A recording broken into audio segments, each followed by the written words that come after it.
Hello, everyone. Today I'm rejoined with Metta, but this time Metta is in union with Viriya. Welcome back to the channel. How are you doing? Pretty good. Yeah, we're doing great this morning. Thanks for having me as well. So I think we spoke Metta last year, a year ago, and at that time you were in separation. And if anyone wants to watch that video, they can go back and you explain everything, how you met, what you went through. We will be focusing more on the DM perspective, more on the union aspect, and what people have to look forward to, and how things have gone since then. But before we get into that, do you want to tell people a little bit about, because you have your own social media networks, you have both of you, I think, and you also do provide services, and also like getting support from a couple that's in union is like really, really useful. So do you want to tell us a little bit about what you do? Yeah, we we just hosted a retreat, a small retreat. And if people want to get in touch with us, they can connect with me and Virya on TikTok. Yeah, We host lives and Virya does Reiki energy work. He can talk more about I that. do. I offer online programs in healing with hypnosis or microdosing therapy as well. And Microdosing plant medicine is? yes, I think we should talk a little bit more about that. Yes, we should. We should Yeah, talk I see about. him perk right up. Oh, I'm going back to Mexico in April again to do more Cambo, Ibogaine, and Bufo. I've just been doing a lot of this. I've been traveling like 3, 4 months South America, just got back. Mm, hmm. Uh, but so basically, you did a retreat. It was a twin flame retreat. Yes, it was a twin flame retreat. We had some twin flames, and there were some people who were non-twin flames who were interested, so we had them too. Yeah, it was a spiritual retreat, Mhm. focused on meditation, Hypnosis, movement, yeah. ecstatic dance. This is the dream. This is my dream. Like, being with my DM and him being spiritual. And so let's talk more about. So your TikTok channel is, and we'll put it in the descriptions. Yes, so on TikTok you can find me as Metta_twin. Do you want to share yours, William? Yeah, I'm underscore Virya underscore. So And underscore. Viriya is an Indian name, or does it? Yes. So Virya, you can find it in the writings of Buddha, and it is really a name that I find has fits me very well now in this stage of my life about just the right kind of dedication, the right kind of work, the right kind of action. So very, very driven in the right ways, towards spiritual growth. I find twin flame names to be beautiful. So Meta, obviously, you last time I asked you what it meant. Do you want to explain what your name means as well? Yeah, my name is also derived from Buddhism. It Mm. means love and compassion, and just cultivating that love and compassion for everyone in most moments that we can. It's hard, it's not easy, but yeah, that's the purpose of it. And it's the purpose of twin flames as well. So you have various services. We may get back into that later. Um, so if you want to just give us a quick summary about what we talked about last time, and then we're going to get straight into the DM perspective, I think. I don't know if Meta wants to give a quick roundup or you want to give a roundup and then we go straight Sure, into. I can do that. So when last time we spoke, it was last year in March sometime. We were in middle of Mercury retrograde, and we are yet again in going in retrograde season. And I was in the middle of my dark night of the soul, which was horrible. Mhm. And I was recovering from a lot of series of events, which was just a part of the domino effect that finally ended at the end of April. And then I closed no less than 10 cycles, timelines, whatever you want to call, in May. And then so I had so much space to just start new things. And I had no idea the union was going to happen. No clue. So wait, what do you mean you close 10 cycles or timelines? What does that mean? So that means, I had the same question. No, so you're like, I I've would never like to heard you say close this that. before. really, Yeah, yeah. Mr. DM. Please share. So when I say closing cycles and timelines, I mean everything that was perpetuating from my trauma. It could be from a childhood trauma or from past life trauma. It didn't matter. And so in that whole month, it was just like bam, bam, bam. Every day, one cycle closing, me crying for a couple hours, closing. So people going out of my life, me cutting people off, and seeing things truly how they were, and not coming from a rose-colored glass or just, the conditioning of my trauma that this is how things are, and just like opening my eyes for the first time and seeing it. And that was the end of my dark night of the soul, where it's just the whole, like the entire veil just lifted off in a matter of weeks. And I remember sitting, I was traveling spiritually. So I was at meditation centers doing healing and everything. So I had finally come back home in my apartment. Remember sitting in my bed. I'm like, wow, it feels weird after a year and a half or even longer, just being in my apartment and being home finally. And this is what being home feels like. And I realized that was my moment of complete peace, whether I was in the union or not. And so looking back, I realized that was me having closed all those cycles and with so much space that I could hold for whatever was coming my way. And we are here. Also deep surrender as well and acceptance. Yeah. Yeah. So if I just do a little backtracking and summary, and then we're going to go to the DM perspective. If I remember correctly, you met at a Vipassana meditation retreat, and when you saw each other, all sorts of spiritual stuff was going on for you, and then what happened? So I want to let's talk to Viraya about I probably pronounced that wrong. I'm sorry. About your perspective on from the beginning, because we've heard Metta's perspective from the start of when you met. So yeah. I want to correct a couple of things before we go. Go ahead, yeah. Yeah. So, like I said, before union, we don't want to talk about it because when we got in union, we shared and came to a point where we both decided that we wouldn't talk DM's perspective from before union, at least in terms of twin flame. And he wants to keep that personal, but he's very open to talk about his trauma and how Okay. he healed and the mirroring life that he had, similar Right. to what I had. Is that what you feel comfortable? Yeah, it was to me, it seemed like a mutual decision that we would just share about union and forward, Yes. and a lot of our content and a lot of our conversations and podcast interviews are focused on just the inner work that needs to be done to have such like a solid, healthy union.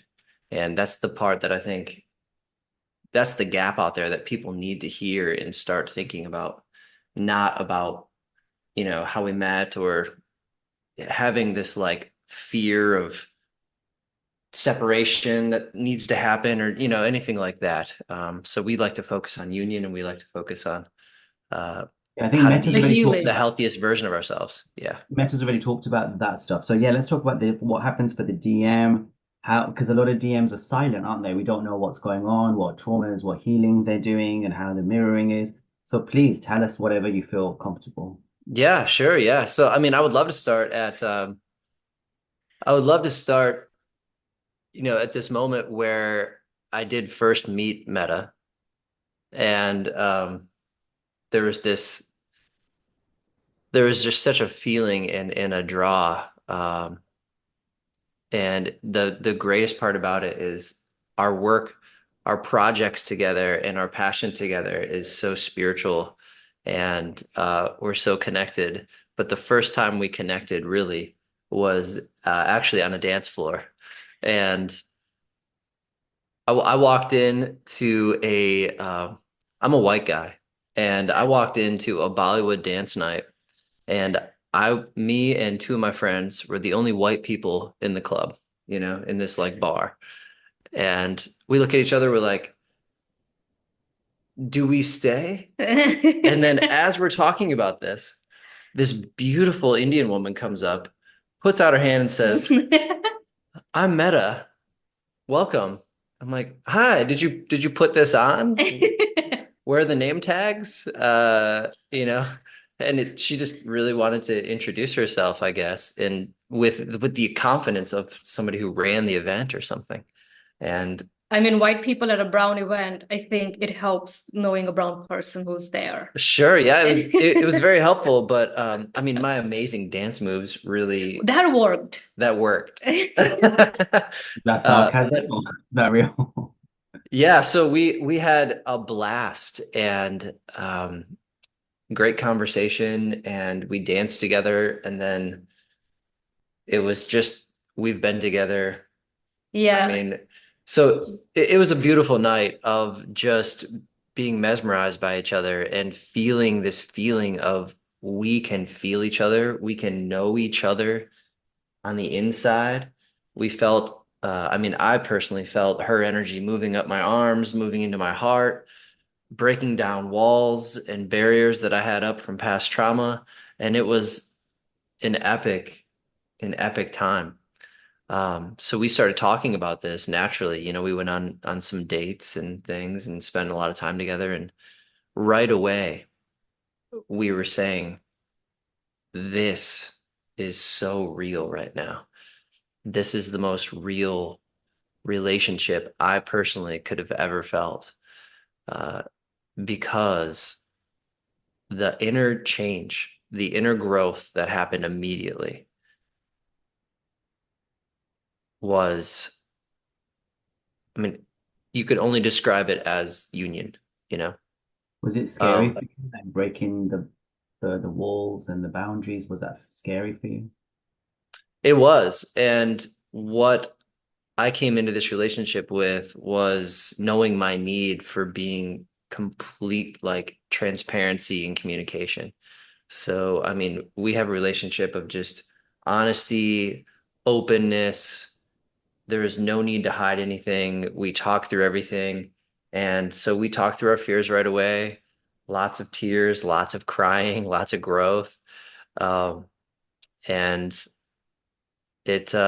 it all just made so much sense, and organically there was no question, you know. Could you also talk more about your trauma that you separately overcome?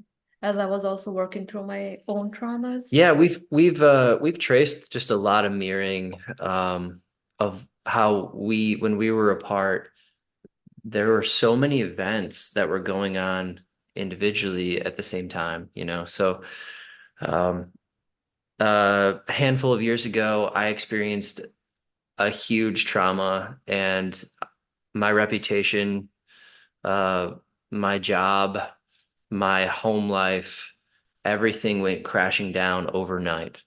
Um, I had risen pretty high in a career, and the higher you climb, the harder you fall. I fell very hard due to some terrible things uh, on social media, basically, and I had a lot to work through. And I I even went into hiding for a good while. And that hiding brought me to a place of having to sit with my fears, having to sit with my pride, letting it all die away, be pulled back to like the most vulnerable inside of me. And with heavy counseling, with religion, with spirituality, um, and then allowing myself time to take a break from the energy worker of me, you know, because I've also been an energy worker, a Reiki master teacher for over 10 years. And I just put everything aside and I just sat in that trauma. So would you say it was your ego that was being broken down during those moments? Yeah, yeah. I had a lot of pride in how great I was in my career, and I was puffing myself up, and I was very successful. And when you take something like that away from me, a male who was getting a lot of confidence and um, just like I was getting everything from it, you know, then it's Validation. like, how do you define yourself, right? Who are you? When really who you are is what's coming out of your heart, what's coming out of your actions, you know? Are you following through with what you say you're going to do? Are you a man of truth? Um, are you a man that is worthy of being divine masculine, right? Like, how do you pull that out? How do you see it? How do you live it? And working through these things, I got to a point where I was feeling very powerful, very balanced, very grounded. And I was looking for partners, I was looking for people, I was looking for connection, and I got to a point around the same time as Metta where she wasn't looking for someone, I wasn't looking for someone, and we both ended up going to this dance night. And then we've been together since. yeah, I mean, outside of being together, we laid the groundwork We did. personally for Separately. ourselves. Yeah, separately. We laid the groundwork for our hearts to to be in union. That was, yeah. And I found one big difference that was in the divine masculine and the feminine healing part was when I was inwards and healing and really going deep as a masculine, Virya was out in the world. Yeah, I went out. Yeah, I went trial and error. very extroverted. I worked on my fears and my shadow elements like out in public. Yeah. You know, because that was a big thing for me was I went into hiding and I needed to get out in public to find healing.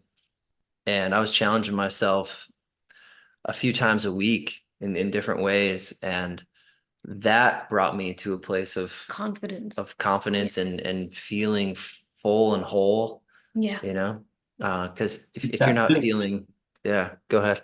Did that flip then? So when Meta was doing her inner work, you were out, and then when did it split when you went in and she went out? I think so. I think we're actually there right now. That's an interesting point when I think about it. Yeah. Because when we felt that this was a true, beautiful union, uh, I went deeper into a meditation practice thanks to Metta Mhm. and the inspiration there. And my spiritual growth just started going through the charts. And I stopped uh, drinking alcohol. I stopped a lot of behaviors and decisions in life that were just really holding me back. I mean, I didn't change anything up, but I just stopped some unhealthy practices. I lost 20 pounds. My voice got deeper. I got way sexier. But I mean, my focus on my inner work is where I'm finding my grounding now. When And you do your healing, you do get into your divine template, right? So the masculine will become more masculine and the feminine will become more into their feminine.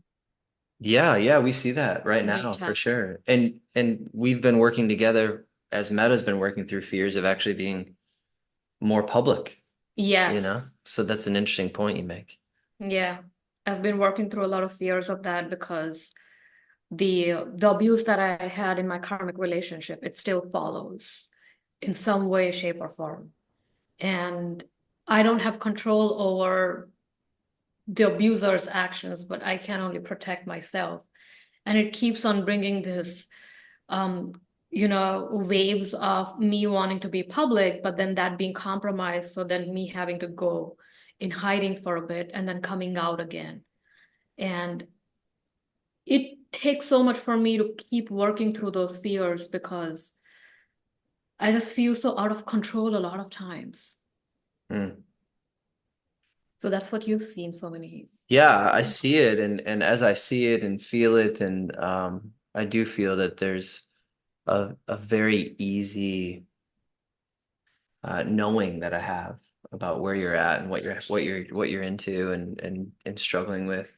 Um, and that's where I find that I can I can have a presence for Meta all the time of just, hey, let's ground together.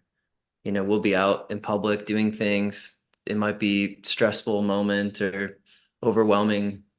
And So just hugging. I'll hold her, I'll hug her, we'll sniff each other. There's a deep sniff connection. We can talk about that too. How good is that? You know, oh my God, right? It's like There's a calm nervous system. Thank you. there's Yeah. There's a familiarity, not only in the voice and what do they say? It's the voice activation and what other activation? I can't remember. Eye activation. And then there's a sniff. Yes. There is a sniff. Trust, I had a dream where I sniffed my twin flame, I think last week. Anyway. Oh, that was really good, I'm sure. Yeah. Lovely. But I want to talk about the mirroring. So basically, did you find that you were mirroring the traumas, or like sometimes you have the reverse mirroring, like one goes first than the other, but were you working through the similar sort of traumas? Yeah, so I mean, we definitely were both working through abusive relationships of the past.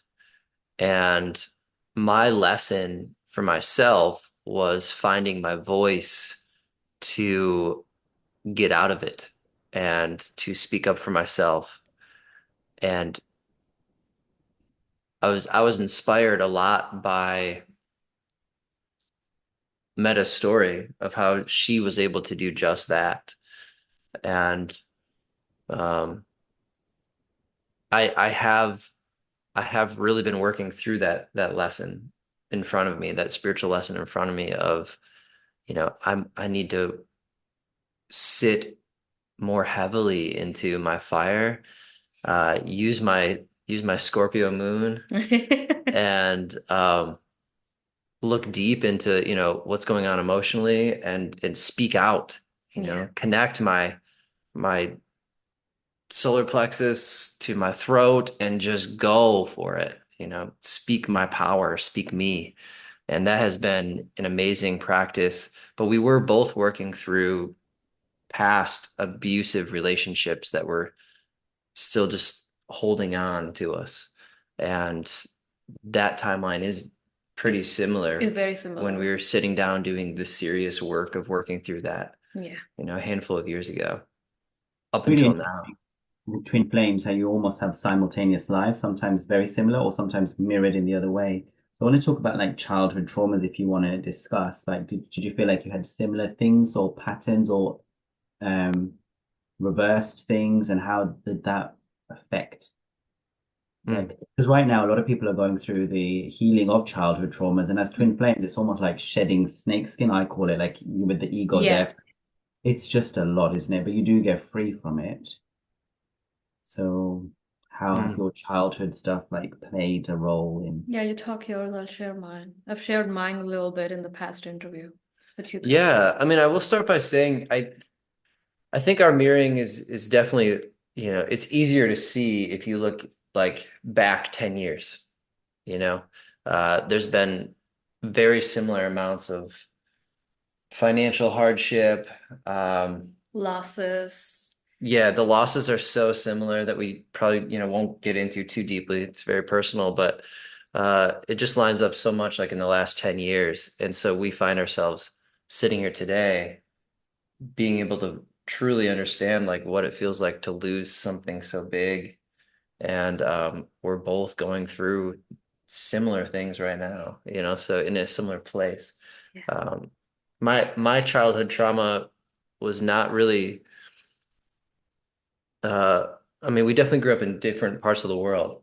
I grew up in the Midwest and of the US, and Meta grew up in India, and I had hot water and hangers, and Meta did not. So very, very different places to grow up. But my traumas to work through and lessons to learn didn't really hit me until high school. And so here I am, 14, finding myself in a lot of responsibility and leadership roles in a church, in music, potential music career.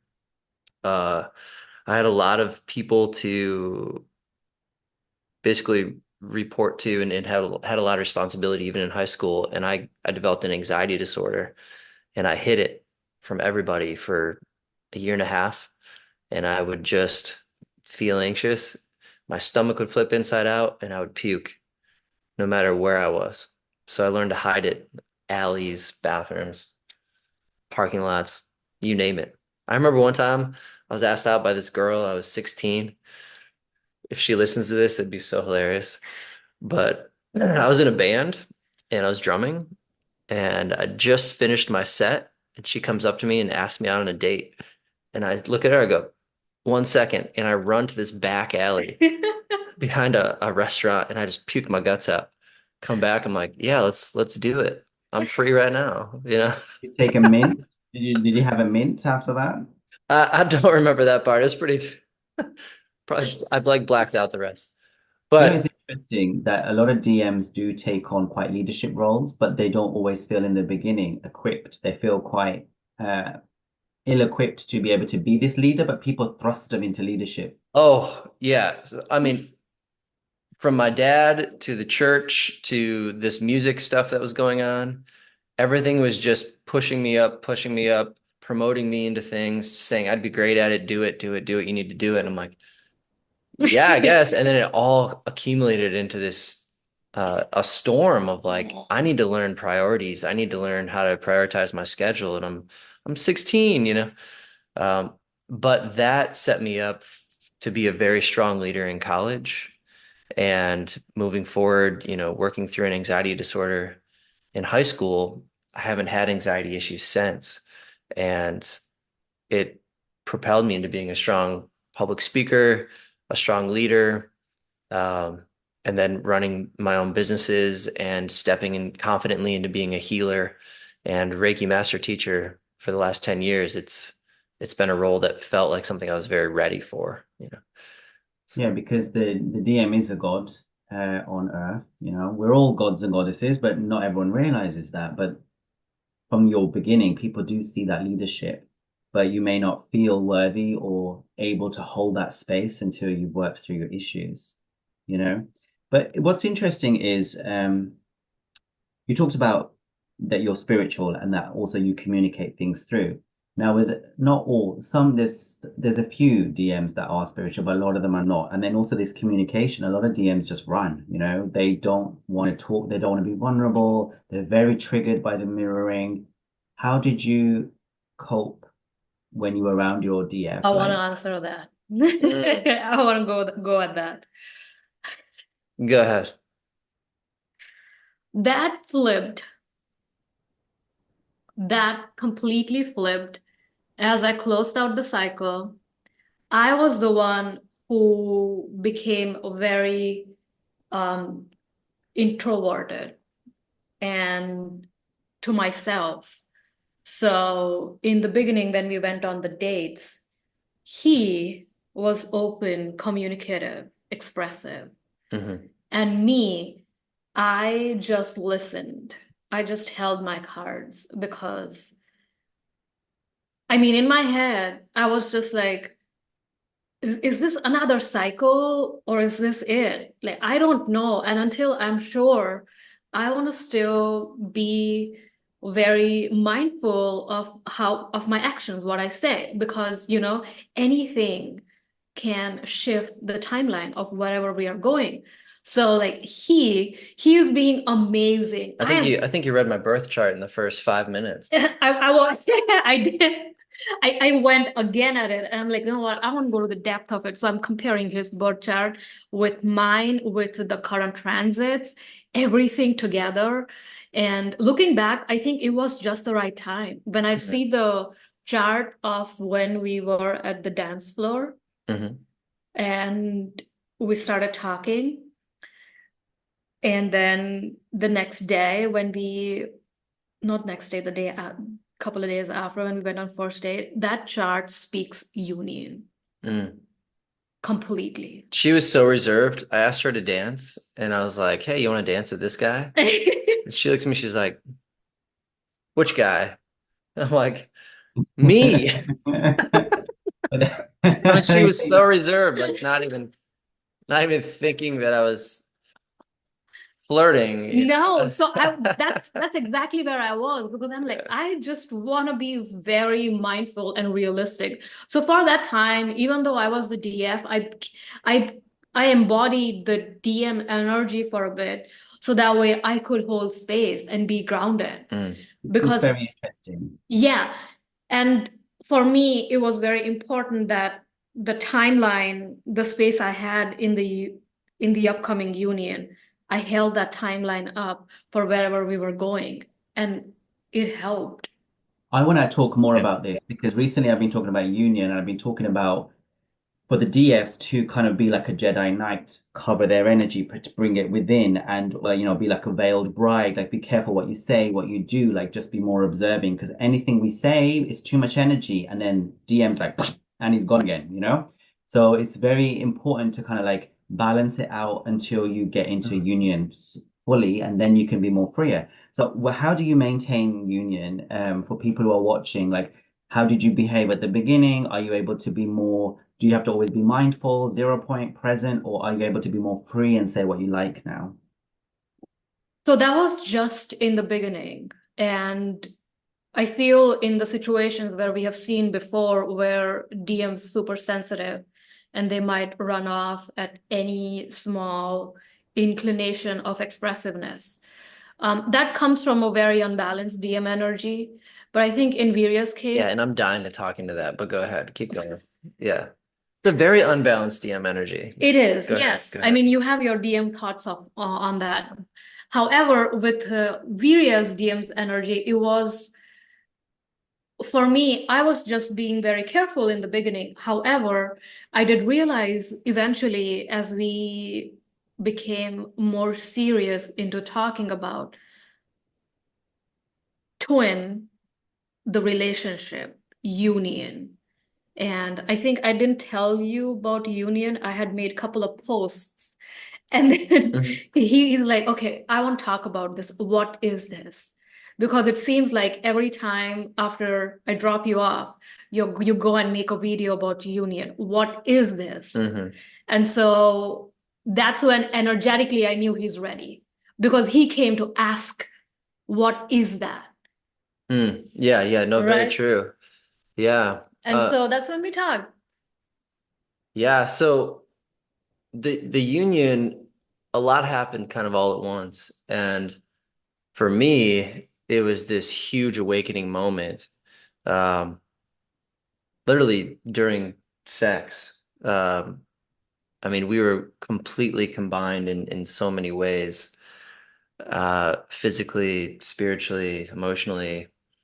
Um, and I'll never forget. I mean, I'm able to talk about sex on this channel, correct? Yes, Yeah. you are, and I will talk about that in a sec. It's good. Everything you've been talking about, it goes on to my next one. So you're Oh, pre-paid. perfect. Carry Yeah, this is on. how it Carry goes with on. these interviews.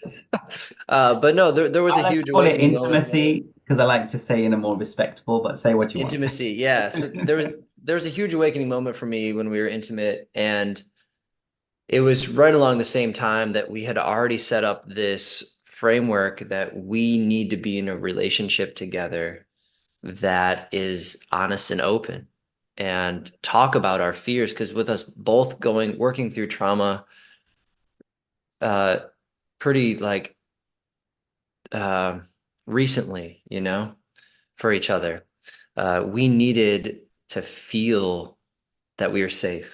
Yeah. And honesty was how we felt safe, you know. And so we had this groundwork, this framework of good communication, and that started, I think, the ability to feel safe to be in acknowledgement that this is a great union, we can really appreciate this and let's respect it Yeah. and move forward in it.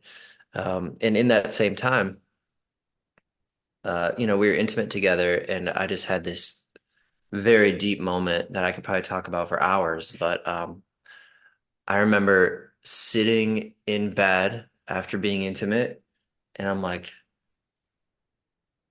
it is different for me the rest of my life. I am a warrior,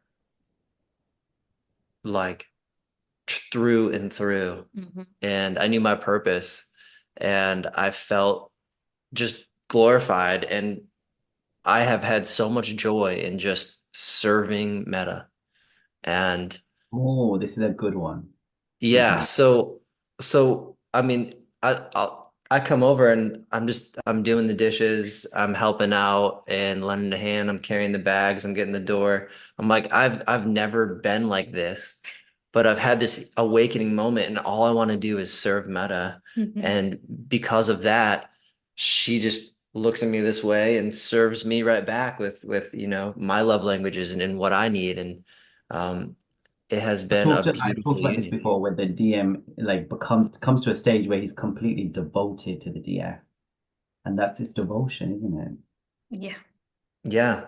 it's the devotion. And so circling back on the awakening he had, so I think uh we had talked a little bit about our psychedelic journeys in the past.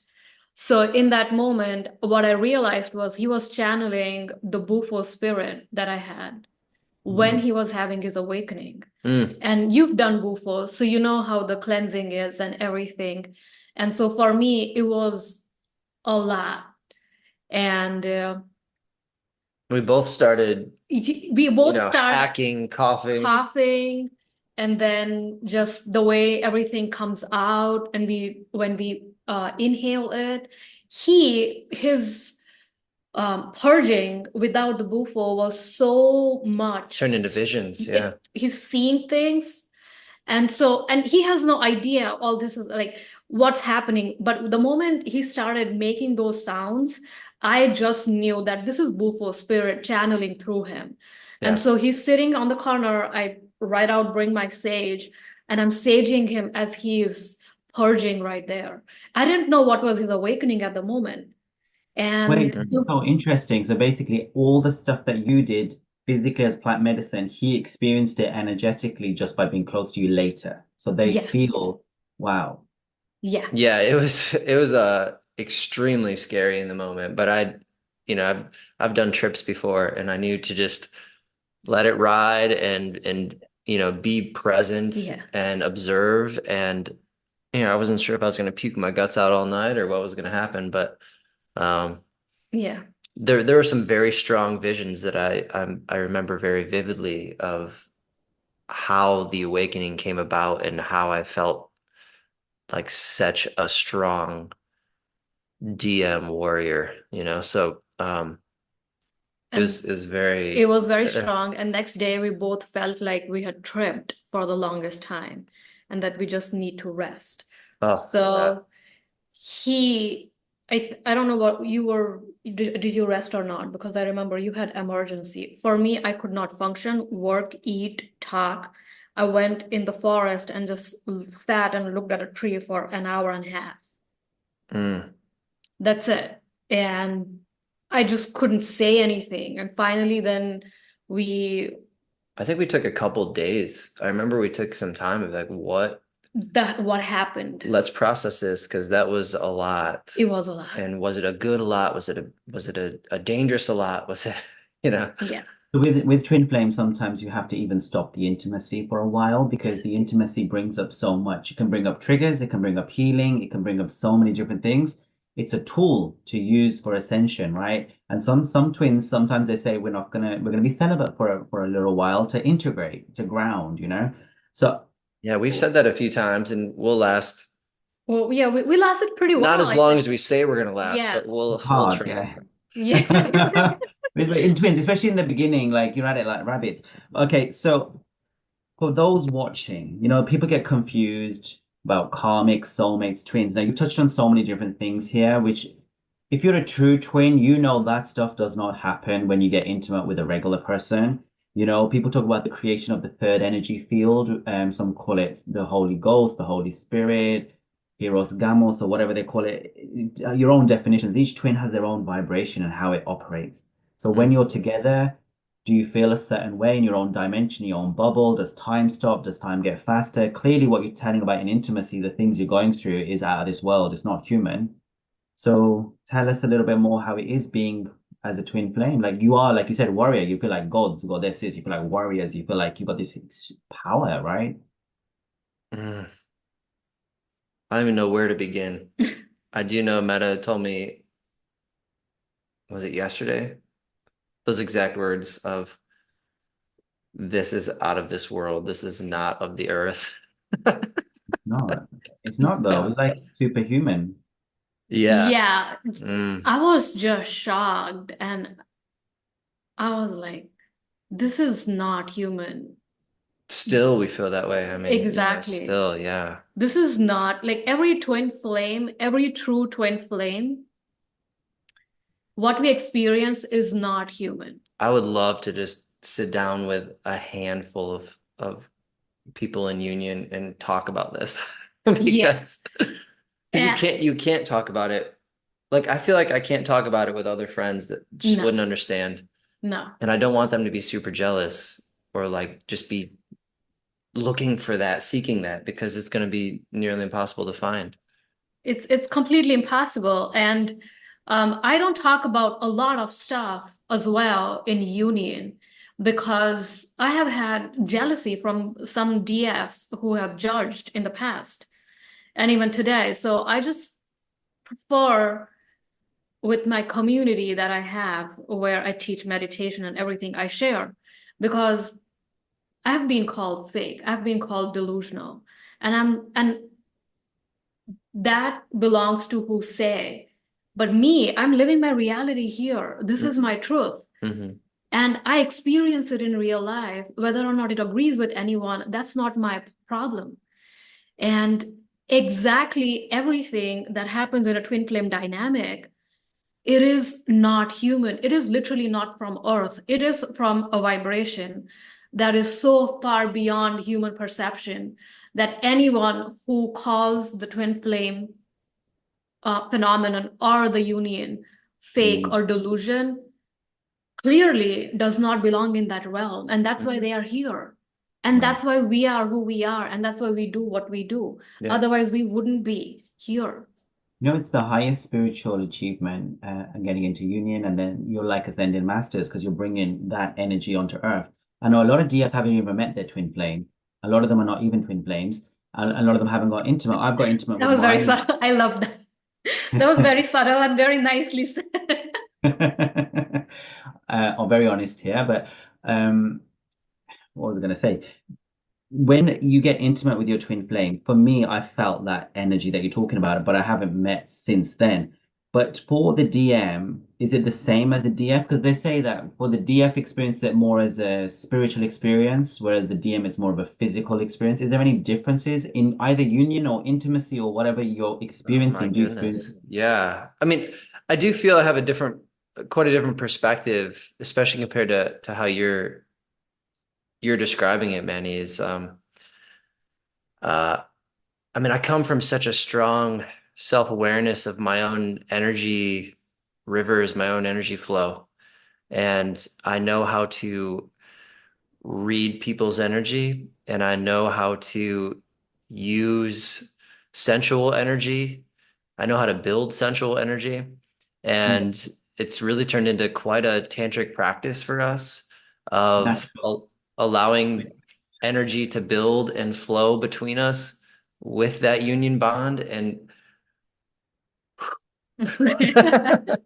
I It's mean, it's amazing, so isn't it? beyond physical for me is the answer to your question. Like it's But was so it like beyond. always like that, or did it develop? Because what I've heard is for the masculine, it's very physical in the beginning. Because my masculine wanted to eat me up like a wild dog, and then later, as they progress, they get more.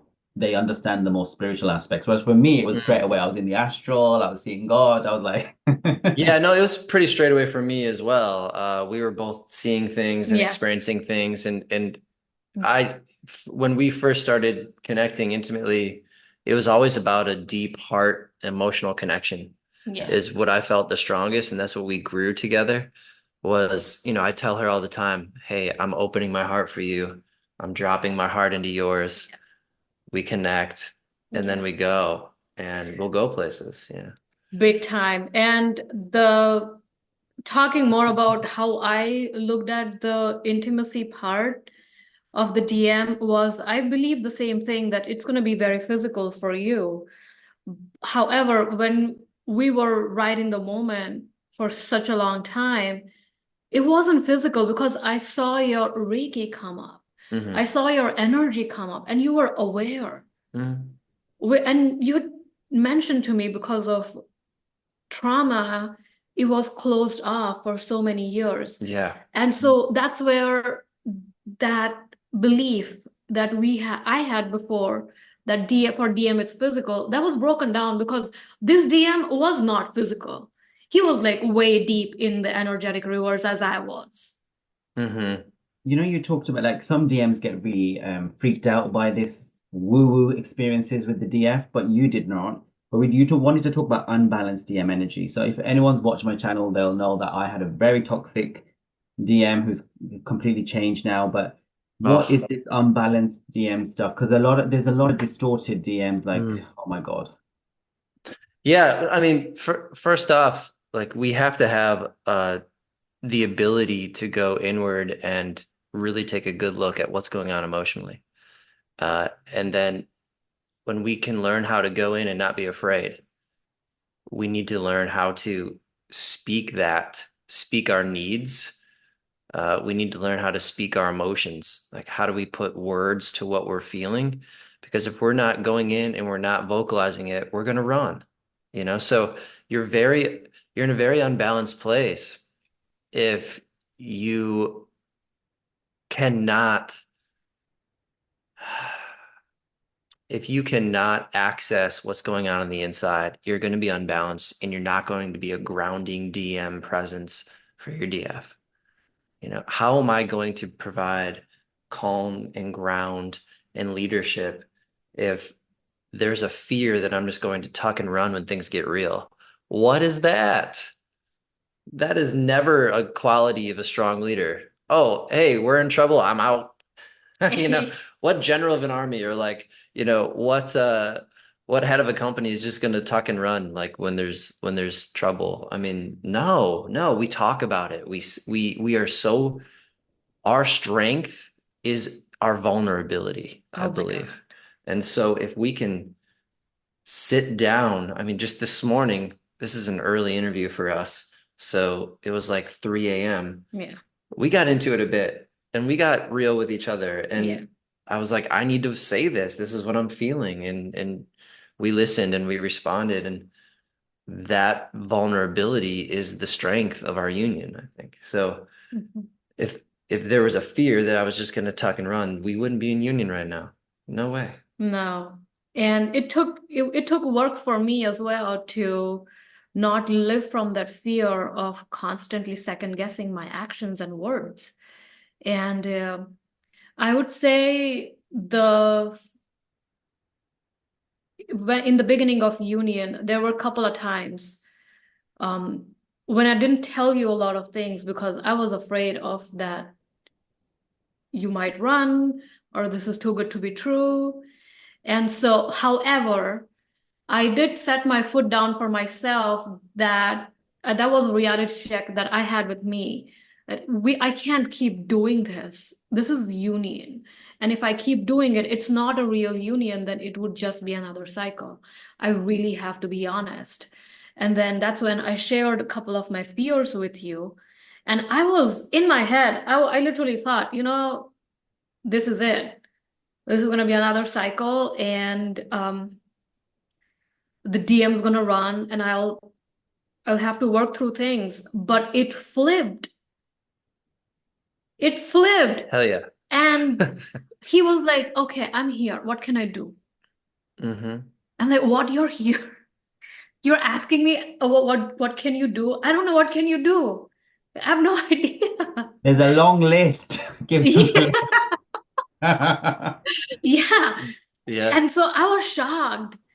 And so then I think that was the same night when I burnt a whole lot of legal paperwork that I had that carried from my abusive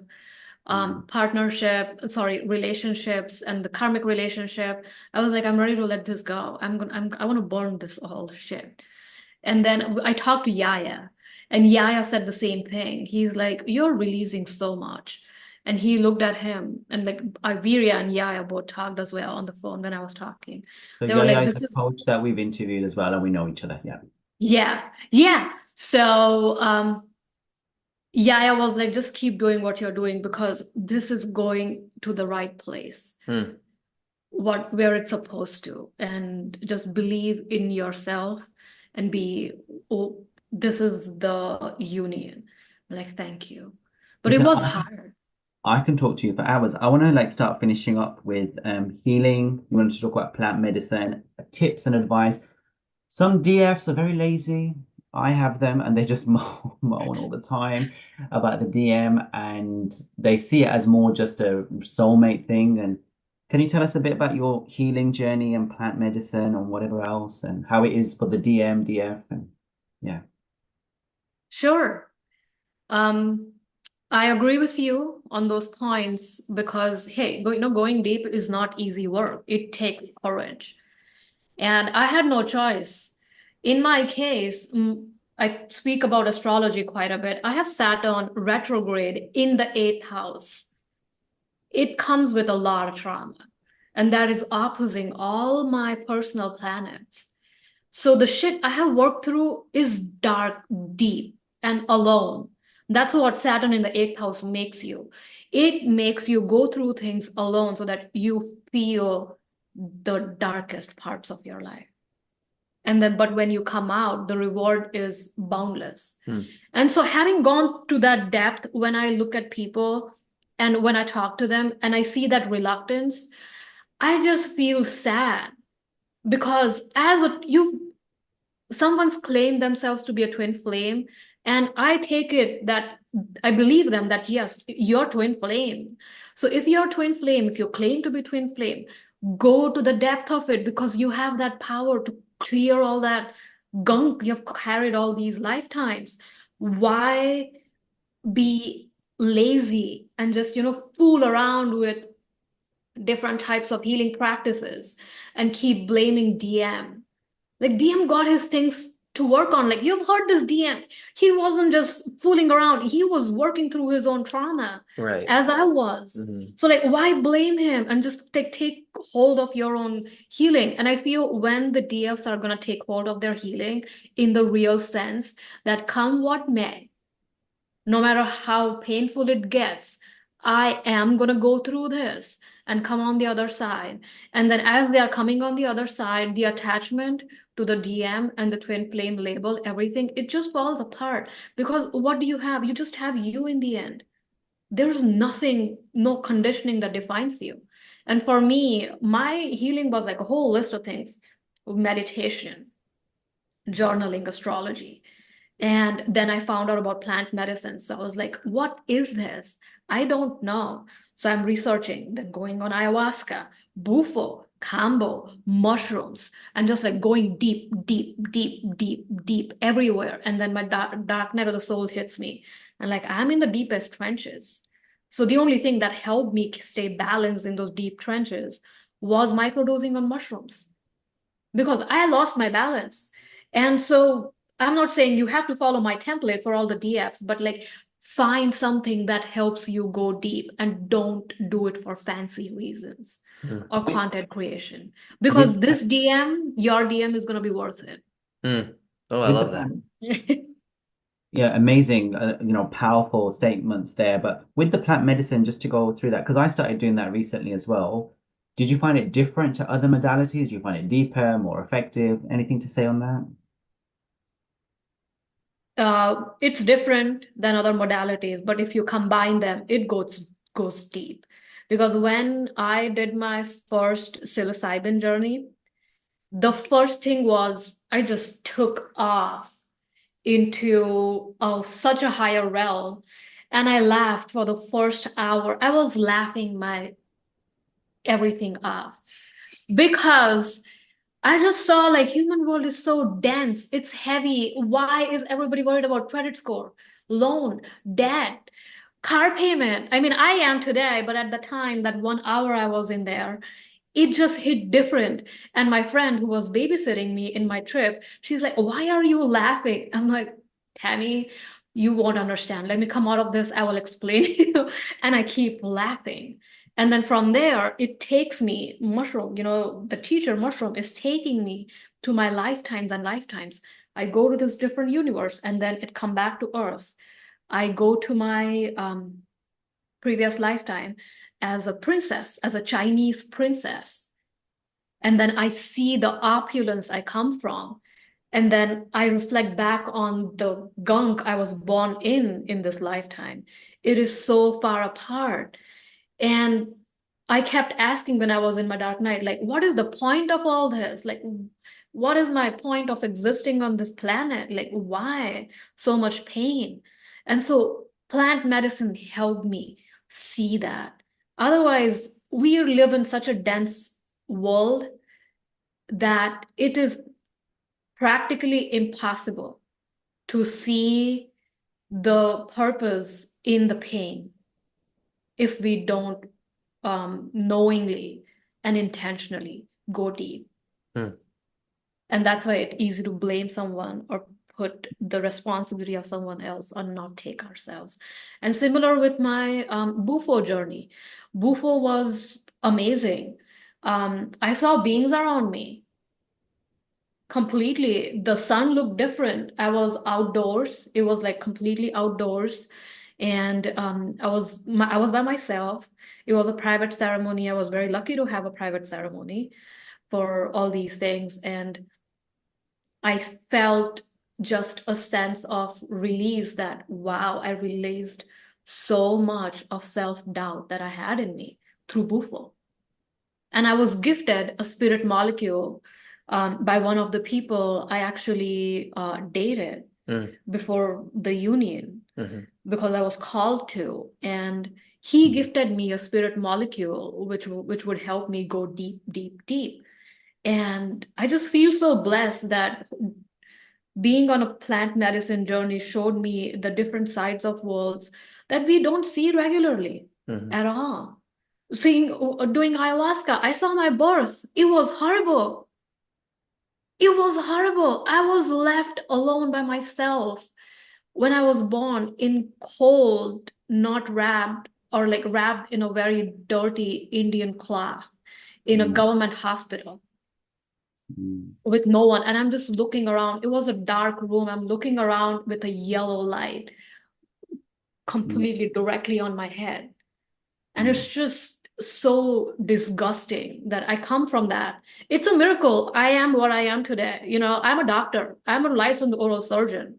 I'm a Wow. scientist. These are my qualifications. And then coming from the trauma that I come from, it just looks unimaginable. I don't know how I got here, but I'm very proud of myself. Yeah, I'm proud of you too. Yeah, thank you. And so I think we should talk more about plant medicine just in general, so that way people are aware that it's not just one type of healing modality. There's so many. And I do want to talk to you about Iboga and San Pedro. Iboga for me is the best thing on earth. I've been talking to Viriya that I want to do Iboga. Yeah, you've been saying that. Yeah. Looks amazing. I'm going again to do it in April. So, Virya, what was your healing like as we finish up? And when Metta was doing plant medicine, were you doing plant medicine or like how was it for you? Uh, I would say for me, I kept it pretty traditional. And I went with a heavy focus into like therapeutic counseling. And I mean my stuff, I mean in a way, I'll say this without incriminating myself too much, but I do think that there was some use of some misuse of the teacher mushrooms for me. You know, I did find some use of shrooms and things of that nature to have a lot of fun with when I was out in public healing and finding confidence and finding friendship and finding my identity again. Um, I've stopped recreational use of that stuff now. I don't have a need for it, but that's really the short story of it for me is I didn't use it in the right way. Um, but my healing was more, you know, therapeutic counseling, um, and dancing. I mean, I had such a passion for movement to get back into my body physically. It was more of a physical healing time. I mean, I was dancing every weekend.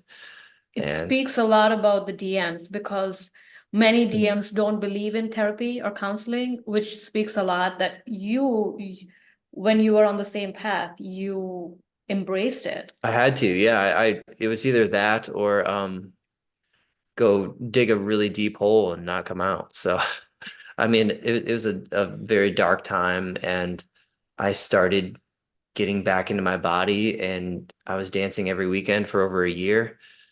Just would go out by myself and meet people. And I met a lot of people I'd never wanted to talk to again. And mostly it's like I'm just out here for me anyway. I'm not out here to really meet a bunch of people. Yeah. So that was kind of it. I mean, now I understand and have such a deeper respect. We speak at conferences on this topic, psilocybin use and things. We're speaking at a conference this year, each of us individually with different topics. So I mean, we have a deep respect for ayahuasca and psilocybin, and let's legalize that. But Yeah, and it's interesting you said that not used it properly. So when I've used plant medicine with shamans, even when we've had marijuana, they say Mother Mary, and then they do an intention, and it's using the plant for a specific purpose, not just every day to get high. But you both went on a hero's journey, and as you came out of that journey, you came into the light, you came into your wholeness, you came into your union, and it has been such an amazing interview. It's been so good. I really liked it. I'm a Scorpio. I like to go deep, but Oh, we have another Scorpio. yeah, yeah, I really enjoyed talking to you today. And if there is any follow-ups, I'll put all your stuff down. It's Metta underscore twin. It's underscore Viriya underscore on TikTok. You, as a twin flame couple in union, you offer loads of things together and separately with healing and workshops. And I can't wait for the future. Amazing. Thank you. Thank you. yeah, this was a really great time. Thank you.